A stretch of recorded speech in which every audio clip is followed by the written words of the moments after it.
ದುರ್ಗಾ, ನಾವಿಬ್ರು ಅರ್ಜೆಂಟಾಗಿ ಬನ್ನಿ ಅಂತ ಹೇಳಿದ್ಯಲ್ಲ, ಏನಕ್ಕೆ?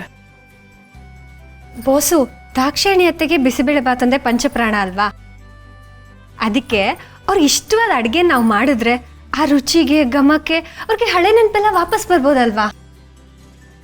Wow, great idea Durga. Actually ಇದು ವರ್ಕ್ ಆಗುತ್ತೆ. ಹೌದು ಅದಕ್ಕೆ ಅಮ್ಮಂಗೆ ಬಿಸಿಬೇಳೆ ಬಾತ್ ರುಚಿ ಸಿಕ್ಕಿ ಏನಾದರೂ ಮ್ಯಾಜಿಕ್ ಆಗ್ಬೋದು. ಸರಿ ಸರಿ, ಅಡುಗೆ ಶುರು ಮಾಡ್ಕೋಣ. ಬೋಸು, ನೀವು ಬೀನ್ಸು, ಕ್ಯಾರೆಟು, ಟೊಮೆಟೊ ಇದನ್ನೆಲ್ಲ ಹೆಚ್ಚಿಬಿಡ್ತೀರಾ? Okay, done.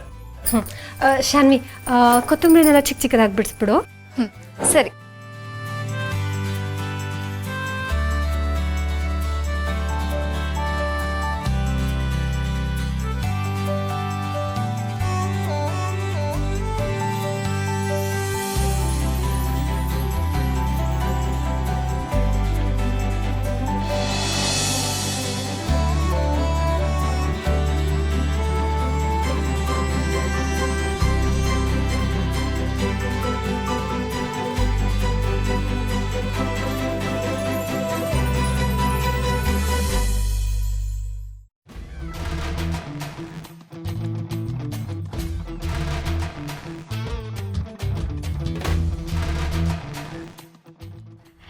ಏನಣ್ಣ, ಕೈಯಲ್ಲಿ ಚಾಕು ಇದೆ, ಚಾಕು ತರಕಾರಿ ಮೇಲಿದೆ, ಆದರೆ ತರಕಾರಿ ಕಟ್ಟೆ ಆಗ್ತಿಲ್ಲ.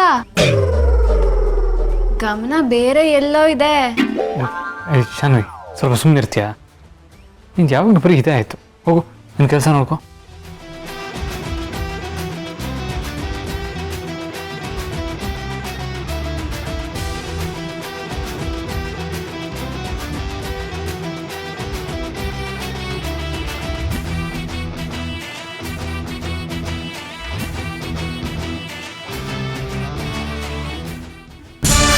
ಏ ದುರ್ಗಾ,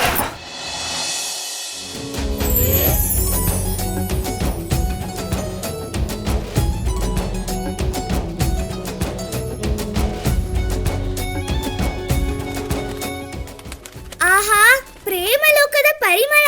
ಬಾಸು ಮತ್ತೆ ದುರ್ಗಾ ಕಣ್ಣಲ್ಲೇ ಕಣ್ಣಿಟ್ಟು ಉಸಿರಲ್ಲೇ ಉಸಿರಿಟ್ಟು ಪ್ರೇಮಲೋಕಕ್ಕೆ ಜಾರ್ ಬಿಟ್ರು ಅನ್ಸುತ್ತೆ.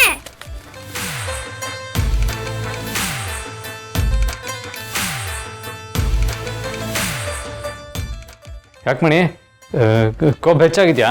ಹ್ಞೂ ಬಾಸು, ನನಗೆ ಕೊಬ್ಬು, ನಿಮ್ಗೆ ಪ್ರೀತಿ ಜಾಸ್ತಿ ಆಗಿದೆ.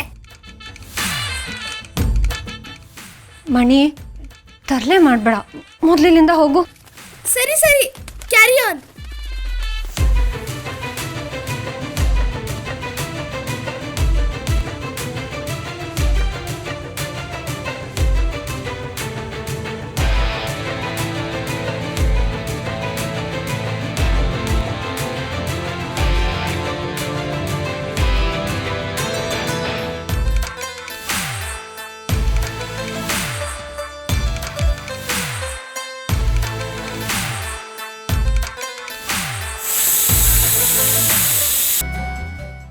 ದಾಕ್ಷಾಯಿಣಿ, ನಿನಗೋಸ್ಕರ ಮಕ್ಕಳೆಲ್ಲ ಸೇರಿ ವಿಶೇಷವಾಗಿ ಬಿಸಿಬೇಳೆ ಬಾತ್ ಮಾಡಿದ್ದಾರೆ, ತಿನ್ನುವಂತೆ. ಬಾ.